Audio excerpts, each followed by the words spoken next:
एक सीक्रेट है परमेश्वर से आशीष लेने का, और मोस्टली लोग इसमें फेल हो जाते हैं। मोस्टली बहुत से लोग, ये सीक्रेट है एक जिम्मेवारी लेने का, एक पर्सनल जिम्मेवारी लेने का, परमेश्वर की महिमा करने की पर्सनल जिम्मेवारी। एक पर्सनल जिम्मेवारी को लेना, ये एक आपकी लाइफ के लिए ब्लेसिंग का कारण बनता है। जब मैंने नशे को छोड़ दिया था, ऐसा नहीं था कि नशे करने का मेरा दोबारा दिल नहीं किया। जब नशे एक महीना होता है, 2 महीना होता है छोड़े हुए, तो फिर दोबारा आपको शैतान अटैक करता है। जब 2, 3, 4 साल हो जाए, फिर वो अटैक करना बंद कर देता।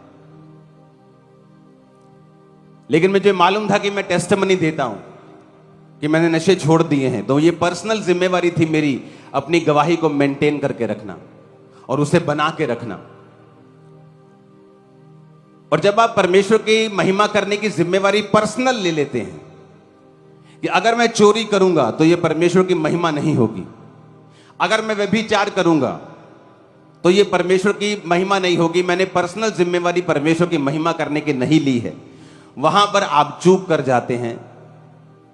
वहां पर एक आम विश्वासी की राह पर आप चले जाते हैं और परमेश्वर के खास प्रिय चुने हुए लोगों की लिस्ट में से आप कट जाते हैं। और याद रखिएगा, परमेश्वर उन्हीं बर्तनों की चिंता करता है जो आदर के होते हैं। वचन कहता है एक घर में बहुत से बर्तन होते हैं, आदर के भी होते हैं, निरादर के भी होते हैं, दोनों एक ही घर के होते हैं। एक आदर का बर्तन वो है जो आप मुंह से लगाते हैं, पानी पीते हैं, उस पे खाना खाते हैं, उसमें सब्जी डालते हैं, चम्मच को मुंह से लगाते हैं, उसे आदर का बर्तन कहते हैं। और एक बर्तन आपकी रसोई घर में कूड़े में पड़ा होता है, जहां आप हर तरह का कूड़ा, हर तरह की खराब सब्जी, हर तरह की गंदगी वहां डाल देते हैं और आप उसको कहते हैं निरादर का बर्तन। दोनों एक ही घर में होते हैं, एक ही जगह पे होते हैं, लेकिन एक आदर के लिए होता है, एक निरादर के लिए होता है। वचन कहता है जो कोई अपने आप को शरीर के कामों से शुद्ध करेगा और पर्सनल जिम्मेवारी लेगा परमेश्वर की महिमा करने की, वो आदर का बर्तन ठहरेगा। और जो कोई अपने आप को इन चीजों से शुद्ध नहीं करेगा, वो निरादर का बर्तन ठहरेगा। दोनों एक ही घर के ठहरेंगे, दोनों क्रिश्चियन ही ठहरेंगे, परंतु एक का आदर हो रहा होगा और एक का निरादर हो रहा होगा।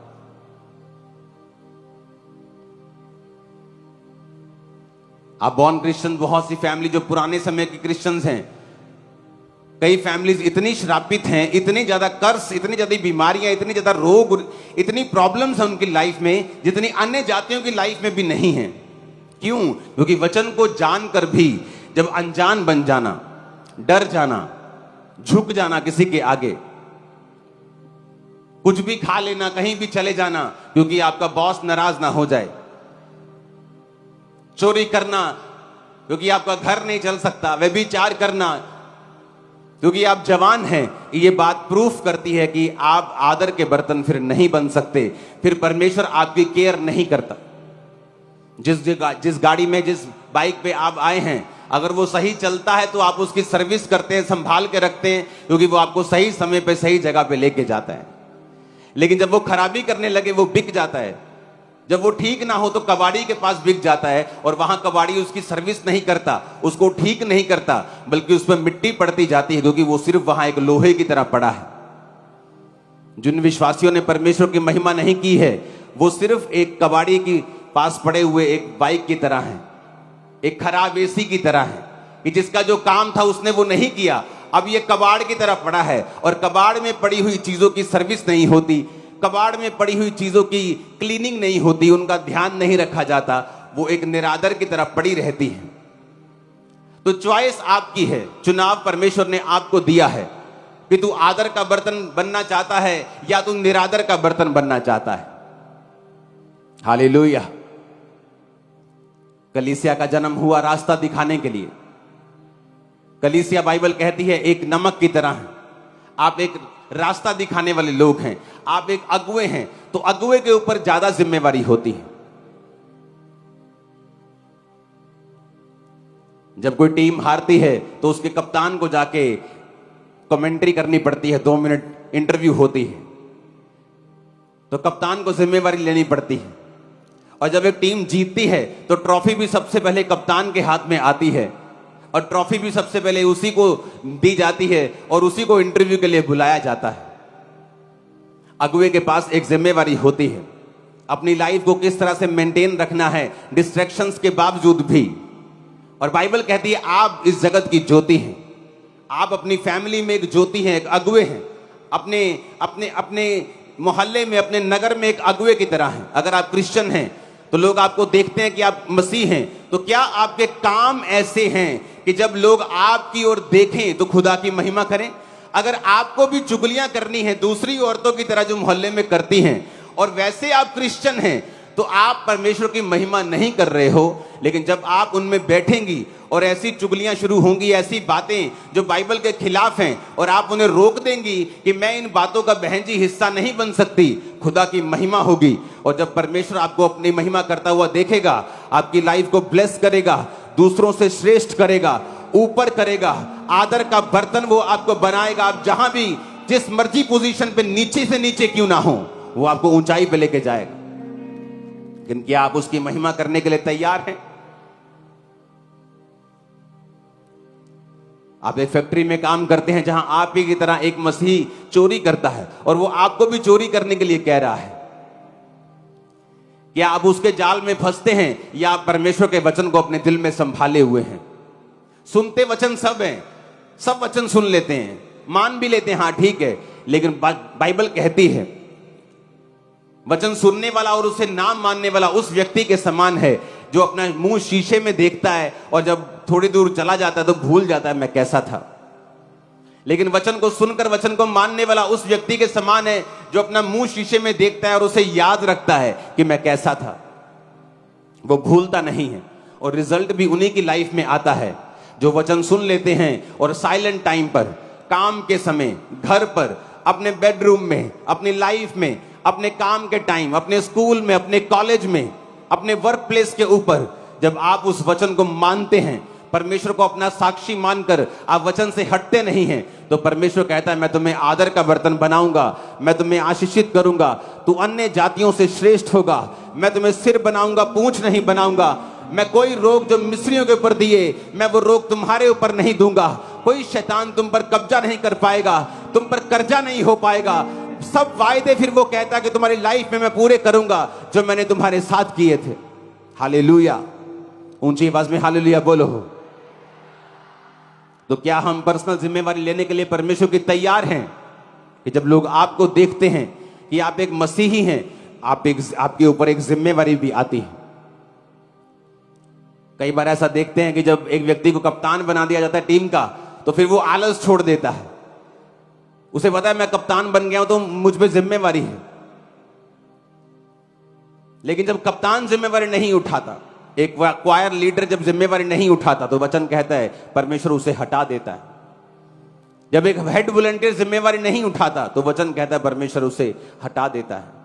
क्योंकि अगर आप हेड हैं, अगर आप अगुवे हैं, आपकी जिम्मेवारी भी होती है काम करने की। हालेलुया, क्योंकि परमेश्वर हमेशा हेड से डील करता है, क्योंकि जब वो बिगड़ता है तो बाकी लोगों को भी साथ बिगाड़ देता है। तो जब आप अपनी लाइफ में पर्सनल जिम्मेवारी परमेश्वर की लेंगे, अपनी टेस्टिमनी को संभाल के रखेंगे, प्रभु की महिमा करेंगे दूसरों के सामने, आप देखेंगे परमेश्वर आपकी टेक केयर करेगा। आप देखना, और जब वो टेक केयर करेगा ना, किसी लड़के से पूछो नई बाइक जब लेता है वो कैसी टेक केयर करता है। बहन को पास से भी निकलने नहीं देता वो, ओए चरीट ना पादी। हाँ, जब कोई आदमी नई नई गाड़ी लेता है, छोटा बच्चा नई नई वीडियो गेम लेता है, तो देखो कैसी केयर करता है वो, उसकी पास फटकने नहीं देता उसको किसी के। जीसस आपकी ऐसी ही केयर करेंगे, शैतान को फटकने नहीं देंगे आसपास। लेकिन क्या आप उसके सच में काम आ रहे हैं, या आप उसके फेवरेट हैं या नहीं? हालेलुया। हमारे पास एक जिम्मेवारी है, एक कलीसिया के रूप में अगुवाई करने की, खासकर जिनकी अपोस्टलिक मिनिस्ट्री है, एक रूल, एक रेगुलेशन, एक डॉक्ट्रिन को बनाने की जो परमेश्वर ने बाइबल में दी है, उसको उसी तरह से इस्टेब्लिश करने की एक जिम्मेवारी होती। मैंने आपको पिछले संडे कहा था कि जो लोगों के घर बनेंगे उनको कुछ ही हफ्ते में आपके सामने लेके आऊंगा, उसके बाद ये हर हफ्ते काम गुप्त में चलता जाएगा जिस तरह बाकी चैरिटीज चलती हैं,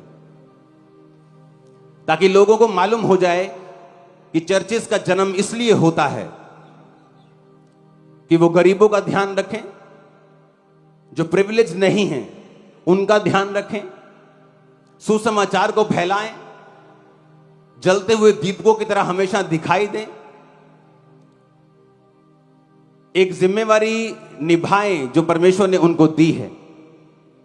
तो अगुवे का काम है अगुवाई करना, लोगों का काम है प्रेयर से, फाइनेंस से, उपवास से, सब चीजों से उस दर्शन में परमेश्वर का, उसकी कलीसिया का साथ देना, और इसी वजह से आप आशीषित होते हैं। हालेलुया। मेरा यह बिलीव है कि आज जब मैं वचन कंप्लीट कर लूंगा और आपके लिए प्रार्थना शुरू करूंगा, आज गायब हो जाएगा शैतान आपकी बॉडी से, लाइफ गायब, फिनिश हो जाएगा।